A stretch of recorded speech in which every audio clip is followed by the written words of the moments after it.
नमस्कार, आप देख रहे हैं कशिश न्यूज और न्यूज रूम लाइव में आपके साथ मैं हूं दीपक शर्मा। बात करेंगे झारखंड की, जहां सियासी गहमागहमी के बीच झारखंड के तमाम बड़े नेता जो सत्ता विरोधी खेमे के हैं वो दिल्ली एक के बाद एक रवाना हुए। चंपाई सोरेन 2 दिन के दिल्ली दौरे पर पहुंचे हैं। इस बीच आजसू सुप्रीमो सुदेश महतो दिल्ली दौरे पर हैं।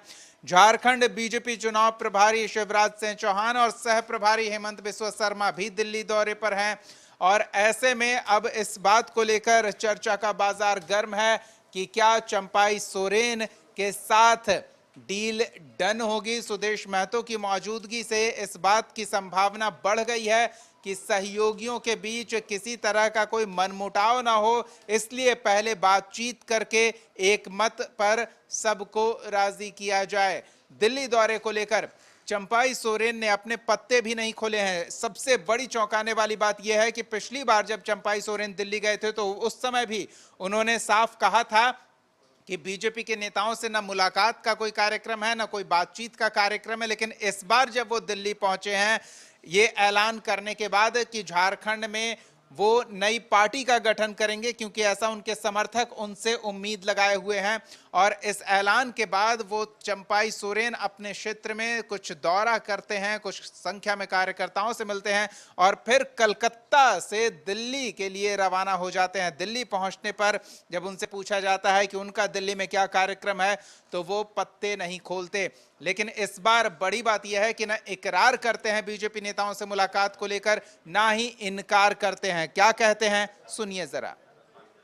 देखिए, अभी तो हम आए हैं है ना, जैसे अपना कुछ काम भी है, बाद में बताएंगे। क्या बीजेपी के नेताओं से आपकी मुलाकात होगी? नहीं, ऐसा कोई बात नहीं है, बाद में बताएंगे। सर, ये खबर चल रही है कि आप बीजेपी के नेताओं से मुलाकात करेंगे।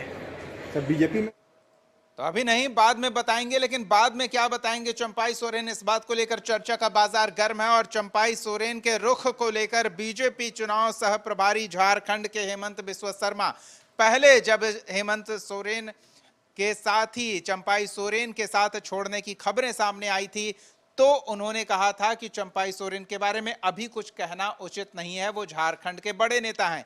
लेकिन अब परिस्थितियां कितनी बदली है वो हेमंत बिस्वा शर्मा के बयान से आप समझ सकते हैं। पहले सुनिए उन्होंने क्या कहा। देखिए, चंपाई सोरेन जी का साथ मैं खुद चाहता हूं कि वो बीजेपी में आए और हमें ताकत दे, लेकिन वो इतना बड़ा लीडर है, उनका बारे में मुझको टिप्पणी करना ठीक नहीं लगते हैं। अगर वो दिल्ली में आए हैं तो कोशिश करेगा बातचीत करने का भी, लेकिन ऐसे तो मेरा इनडायरेक्ट डायरेक्ट बात होते हैं, लेकिन कभी मैं उनका साथ पॉलिटिकल बात नहीं किया हूँ आज तक। 5-6 महीना से ही मेरा कभी कभी बातचीत होते रहते हैं, लेकिन मैं कभी पॉलिटिकल बात नहीं करता हूँ। लेकिन मुझको लगता है अभी समय आ चुका है थोड़ा बहुत राजनीति का बात करना। तो हेमंत बिस्वा शर्मा को सुना आपने, जिस तरह से वो कह रहे हैं कि अगर चंपाई सोरेन उनके साथ आते हैं, संगठन में शामिल होते हैं तो इससे संगठन को मजबूती मिलेगी। यानी कि अब बीजेपी नेता भी ये मानकर चल रहे हैं कि चंपाई सोरेन ने ये निर्णय ले लिया है कि वो जेएमएम का हिस्सा नहीं रहेंगे, आगे अपने राजनीतिक विकल्पों पर विचार करेंगे। सीधे हम दिल्ली का रुख करते हैं। सहयोगी अंकित हमारे साथ जुड़े हुए हैं। सबसे पहले तो अंकित, आपसे ये जानना चाहेंगे कि झारखंड एनडीए के सभी बड़े नेता झारखंड में बीजेपी के चुनाव प्रभार का जिन्हें जिम्मा सौंपा गया है, वो सभी नेताओं के दिल्ली में होने की खबर है। क्या इससे जुड़ी ताजा जानकारी है आपके पास? अगर हम बात करें कि जैसे जैसे झारखंड में विधानसभा का चुनाव नजदीक आ रहा है, ऐसे में भारतीय जनता पार्टी है वो लगातार झारखंड के अंदर जो केंद्रीय नेतृत्व बनाया गया, प्रभारियों या सह प्रभारियों को लगातार जनता के बीच में जा रहे हैं। और जो वहाँ के आदिवासी समाज के लोग हैं, ऐसे में हेमंत बिस्वा शर्मा उनके घर पर जाके भोजन भी करते हुए तमाम ऐसे वीडियो सामने निकल के आ रहे हैं। ऐसे में अगर हम बात करें, जो तमाम झारखंड के अंदर जो राजनीतिक दल है वो भी कहीं ना कहीं एकदम राजनीतिक सरगर्मी काफी तेज हो गई है। ऐसे में अगर हम बात करें, जो शिवराज सिंह चौहान प्रभारी बनाए गए, उनके साथ में सह प्रभारी आसाम के मुख्यमंत्री हेमंत बिस्व शर्मा वो देर शाम को दिल्ली पहुंचेंगे और कहीं ना कहीं बड़ी बैठक का आयोजन झारखंड में जो राजनीति अभी चहलकदमी बनी हुई है उसको लेकर बड़ी बैठक का आयोजन भारतीय जनता पार्टी की तरफ से किया जा सकता है। तो ऐसे में झारखंड के पूर्व मुख्यमंत्री यानी कि चंपई सोरेन अभी 7 से 8-10 दिन पहले दिल्ली के दौरे पर थे, फिर दोबारा आज सुबह 11:30 बजे कलकत्ता से सीधे दिल्ली पहुंचे और जब हमने उनसे बातचीत करने का प्रयास किया तो वो कहीं ना कहीं सवालों से बचते हुए नजर आए। हमने कहा कि आप भारतीय जनता पार्टी के तमाम ऐसे बड़े नेता यानी कि केंद्रीय नेतृत्व के संपर्क में क्या भारतीय जनता पार्टी की सदस्यता लेंगे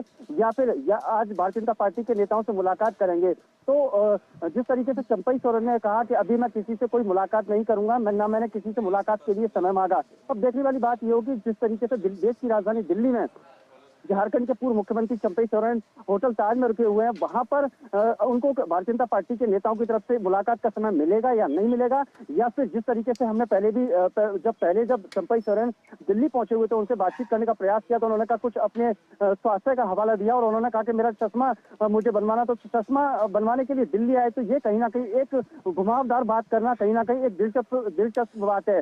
लेकिन अगर अंकित गलत नहीं हो सकता है, चश्मा बदलवाने के लिए ही पहुंचे होंगे, शायद एक नया राजनीतिक फलक सामने नजर आ रहा होगा, वो साफ दिखे, आगे की राजनीतिक छवि क्या होगी, किसके साथ होगी वो स्पष्ट दिखे, शायद इसलिए चश्मा बदलवाना जरूरी लग रहा होगा। बिल्कुल दीपक, इसमें कोई संदेह नहीं है। जैसा कि आप चश्मा बदल के जिक्र कर रहे हैं, ऐसे में अगर हम बात करें तो झारखंड की राजनीति में एक बड़ा नाम यानी कि आजसू के जो अध्यक्ष हैं वो भी आज कहीं ना कहीं भारतीय जनता पार्टी के चाणक्य कहे जाने वाले और देश के गृह मंत्री अमित शाह से मुलाकात करने के लिए बस कुछ ही देर में वो अमित शाह के आवास पर पहुंचेंगे और कहीं ना कहीं झारखंड की राजनीति में जिस तरीके से राजनीतिक चहलकदमी चल रही है वो कहीं ना कहीं झारखंड के अंदर एक बड़ा बदलाव आगामी समय में देखने को मिल सकता है। जिस तरीके से चंपई सोरेन लगातार दिल्ली में डेरा डाले हुए हैं, भारतीय जनता पार्टी के तमाम ऐसे नेताओं के संपर्क में सूत्रों से जानकारी मिल रही है। अगर हम बात करें कलकत्ता के जो वरिष्ठ नेता हैं शुभेंदु अधिकारी, उनके भी संपर्क में, ऐसे में जो भी झारखंड के प्रभारी बनाए गए शिवराज सिंह चौहान उनके भी संपर्क में, ऐसे में जो भी झारखंड के प्रभारी बनाए गए शिवराज सिंह चौहान उनके भी संपर्क में है। अब देखने वाली बात यह हो कि जिस तरीके से सुदेश महतो या फिर इनके साथ में चंपई सोरेन दिल्ली में डेरा डाले हुए तो आगामी समय विधानसभा का चुनाव है। ऐसे में भारतीय जनता पार्टी एक ऐसी पार्टी है रणनीति के तहत काम करके किसी भी प्रकार की कोई ऐसी घटनाक्रम ना हो पाई। जिस तरीके से भी लोकसभा चुनाव में भारतीय जनता पार्टी को कई राज्यों में शिकस्त मिली है, उसको देखते हुए भारतीय जनता पार्टी एक बड़े एजेंडे के रूप में काम कर रही है। भारतीय जनता पार्टी का जो तमाम केंद्रीय नेतृत्व लगातार झारखंड में दौरा कर रहा है, ऐसे में तमाम आदिवासी समाज के लोग हों या झारखंड की जनता के बीच में जा रहे हैं और जो झारखंड की सरकार है उसकी नीतियों के खिलाफ यानी कि हेमंत सरकार की नीतियों के खिलाफ लगातार प्रोटेस्ट धरना प्रदर्शन कर रहे हैं। कल भी आपने देखा होगा कि जिस तरीके से उनका धरना प्रदर्शन हो रहा था झारखंड के अंदर, तो उनके ऊपर वहां की मौजूदा सरकार ने आंसू गैस के गोले भी छोड़े थे। तो ऐसे में कहीं ना कहीं देश की राजधानी में दो बड़े नेताओं का आना और वो भी अमित शाह से मुलाकात करना आगामी समय में हो सकता है कि झारखंड के अंदर राजनीति में बड़ा बदलाव। अंकित, ऐसे में एक चीज और आपसे समझना चाहेंगे, झारखंड की सियासत में हॉर्स ट्रेडिंग का जो मुद्दा है वो शुरू से ही झारखंड गठन के साथ से ही जुड़ा रहा है और बीजेपी अगर ज्यादा संख्या में सहयोगियों को साथ लाती है तो उसकी अपनी सीटें कम होगी, अपने बलबूते सरकार बनाने की जो संभावना है वो दूर होती जाएगी पार्टी उससे। तो ऐसे में हॉर्स ट्रेडिंग की गुंजाइश हमेशा बनी ही रहेगी।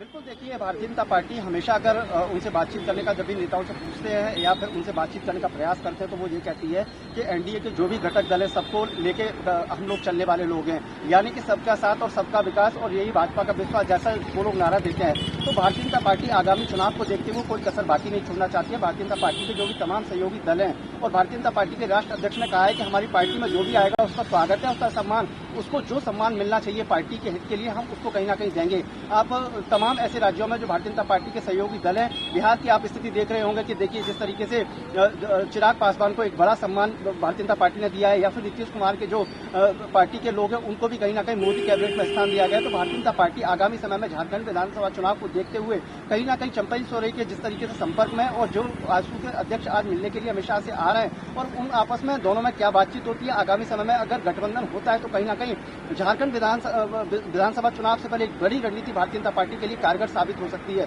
सूत्रों से ये भी जानकारी मिल रही है कल कहीं ना कहीं जो चंपई सोरेन है वो इलेक्शन कमीशन ऑफ इंडिया यानी कि उनकी तरफ से एक हवाला दिया गया था कि आगामी समय में जिस तरीके से अभी रोड शो हुआ है और तमाम जनता के इसके माध्यम से एक बड़ा प्रदर्शन चंपई सोरेन के समर्थन में किया गया, हो सकता है कि आगामी समय में एक बड़ी अपनी पार्टी खड़ी करने का काम चंपई सोरेन करें और इससे कहीं ना कहीं आदिवासी समाज का जो वोट है वो कहीं ना कहीं दो खेमे में बढ़ जाएगा, यानी कि हेमंत सोरेन के खेमे में आधा वोट चला जाएगा और आधा चंपई सोरेन के खेमे में जाएगा। तो ऐसे में अगर हम बात करें तो भारतीय जनता पार्टी को कहीं ना कहीं एक बड़ा फायदा हो सकता है। लेकिन भारतीय जनता पार्टी दोनों पॉइंटों को लेकर चल रही है कि अगर वो अपना राजनीतिक दल बनाते हैं तो कहीं ना कहीं उसको बैकग्राउंड यानी कि पीछे का जो दरवाजा होता है उसको चंपई सोरेन को भारतीय जनता पार्टी मदद करने का काम करेगी। लेकिन विधानसभा चुनाव में जो परिणाम आएंगे वो कहीं ना कहीं ये देखने वाली बात ये होगी, जिस तरीके से चंपई सोरेन जो तमाम वादा कर रहे हैं कि अभी मैं किसी के संपर्क में नहीं हूँ, कल सूत्रों से जानकारी मिल रही है कल चंपई सोरेन हो सकते हैं कि जो भी इलेक्शन कमीशन ऑफ इंडिया का जो प्रोसेस होता है जब भी पार्टी की स्थापना करते हैं तो जो भी तमाम ऐसे कागजी कार्रवाई होती है उसको पूरा करने के लिए दिल्ली पहुंचे हुए हैं, तो उससे पहले भारतीय जनता पार्टी के नेताओं से मुलाकात करते हैं या फिर वो अपना संगठन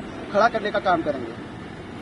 चलिए अंकित, आप स्थिति पर नजर बना रखे तो दिलचस्प स्थिति है। क्या चंपई सोरेन अपने संगठन को लेकर आगे की रणनीतियों को अमली जामा पहनाने के लिए दिल्ली पहुंचे हैं या बीजेपी के नेताओं से मुलाकात कर बीजेपी के साथ क्या संभावनाएं हैं उसको तलाशने के लिए दिल्ली पहुंचे हैं? तो हम आपको बता दें कि हमारे जो सहयोगी बता रहे हैं कि इन दोनों ही मुद्दों को, इन दोनों ही बिंदुओं पर आगे की क्या चाल होनी चाहिए, आगे क्या कदम बढ़ाया जाना चाहिए, वो सोच विचार कर चंपई सोरेन पहुंचे हैं। लेकिन पहले उनकी प्राथमिकता ये होगी कि अपने संगठन को स्वरूप दिया जाए, जिसकी घोषणा उन्होंने झारखंड में की थी। पार्टी के नेताओं और अपने समर्थकों के साथ मिलकर वो एक संगठन खड़ा करने वाले हैं और इसकी औपचारिकता जो कागजी है उसके पूरा करने के लिए निर्वाचन आयोग के अधिकारी से जाकर उनके दफ्तर में मिल सकते हैं, उनसे संबंधित कागजी कार्रवाई को पूरा कर सकते हैं और इस बीच अगर संभव हुआ तो बीजेपी के नेताओं से भी मुलाकात कर सकते हैं।